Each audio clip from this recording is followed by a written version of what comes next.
Kadalundi train ദുരന്തത്തിന് ഇന്ന് 24 വയസ്സ്. നാടിനെ നടുക്കിയ 52 പേരുടെ ജീവൻ അപഹരിച്ച ട്രെയിൻ അപകടത്തിന്റെ മായാത്ത ഓർമ്മകളിലാണ് നാട് ഇന്ന്.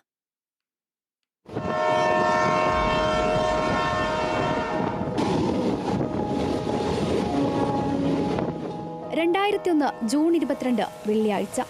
പതിവ് പോലെ മഴ തിമിർത്ത് പെയ്യുകയാണ്.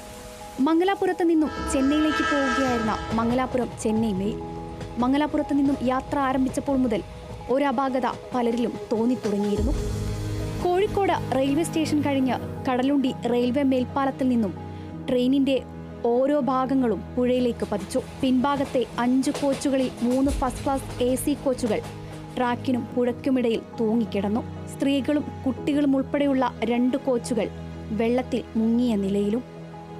വണ്ടിയിൽ നിന്ന് ഇറങ്ങുന്ന സമയത്ത് അവസാനത്തെ കമ്പാർട്ട്മെൻറ്റിൽ ഒരു കാപ്പാത്തുങ്കേ എന്നൊരു വിളി നമുക്ക് ഉണ്ടായി. പെട്ടെന്ന് നമ്മൾ ഇറങ്ങുന്നതിൻ്റെ മുമ്പ് അത് വന്നപ്പോൾ ഞങ്ങൾ ഒന്നും കൂടി പരിശോധിച്ചപ്പോൾ അത് ബാത്റൂമിൻ്റെ അകത്താണ് ആ ഒരു വിളി വന്നത് എന്ന് നമുക്ക് മനസ്സിലായി. ബാത്റൂം നോക്കുമ്പോൾ അടഞ്ഞു കിടക്കുകയാണ്, ചതിങ്ങിയിട്ട്.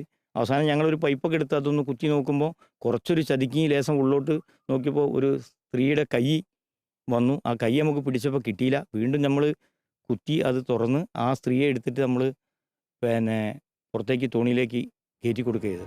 സ്ത്രീകളും കുട്ടികളും ഉൾപ്പെടെ 52 പേരുടെ ജീവൻ ഈ അപകടത്തിൽ പൊലിഞ്ഞു. 300-ലധികം പേർക്ക് പരിക്കേൽക്കുകയും ചെയ്തു. ആധുനിക ആശയവിനിമയ സംവിധാനങ്ങൾ ഒന്നുമില്ലാതിരുന്ന കാലത്ത് തൊഴിലാളികളുടെയും നാട്ടുകാരുടെയും രക്ഷാപ്രവർത്തനമാണ് അന്ന് ദുരന്തത്തിന്റെ വ്യാപ്തി കുറച്ചത്. ഇത് അറിഞ്ഞ ഉടനെ ഞാനും സുഹൃത്ത് ഫോട്ടോഗ്രാഫർ VP സക്കീറും കൂടെ ഇവിടെ വരികയായിരുന്നു. ബോഗികൾ വെള്ളത്തിൽ വീണിട്ട് ഹൃദയം നുറുക്കുന്ന കാഴ്ച എന്ന് പറയാം. കാരണം ഈ രക്ഷാപ്രവർത്തനം നടത്തുന്ന ആളുകൾക്ക് രക്ഷിക്കാൻ കഴിയാത്ത അവസ്ഥ. കാരണം വെള്ളത്തിൽ ബോഗി വീണിട്ട് കൈയൊക്കെ പുറത്തേക്ക് കാണിക്കുമ്പം എങ്ങനെ രക്ഷാപ്രവർത്തനം എന്ത് ചെയ്യാൻ പറ്റും?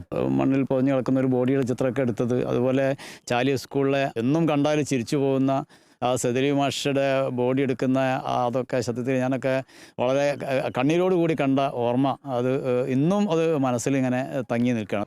അപകടത്തെ തുടർന്ന് മലബാർ മേഖലയിൽ മാസങ്ങളോളം ഈ വഴിയുള്ള ട്രെയിൻ ഗതാഗതം പൂർണ്ണമായും നിലച്ചു.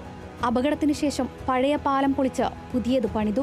എന്നിട്ടും അപകട കാരണം ട്രെയിനിന്റെ തകരാർ മൂലമാണോ പാലത്തിന്റെ ബലക്ഷയമാണോ എന്നുള്ളത് ഇന്നും ഉത്തരം കിട്ടാതെ നിൽക്കുകയാണ്. നൊമ്പരപ്പെടുത്തുന്ന ആ ദുരന്തത്തിന്റെ ഓർമ്മകൾ ഇന്നും പലരുടെയും ഉള്ളുലയ്ക്കുന്നുണ്ട്.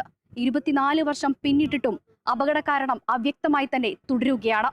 രാഹുൽ മക്കടയുടെ ദൃശ്യങ്ങൾക്കൊപ്പം അഭിന പിച്രക്കൽ, കേരള വിഷൻ ന്യൂസ്, കോഴിക്കോട്.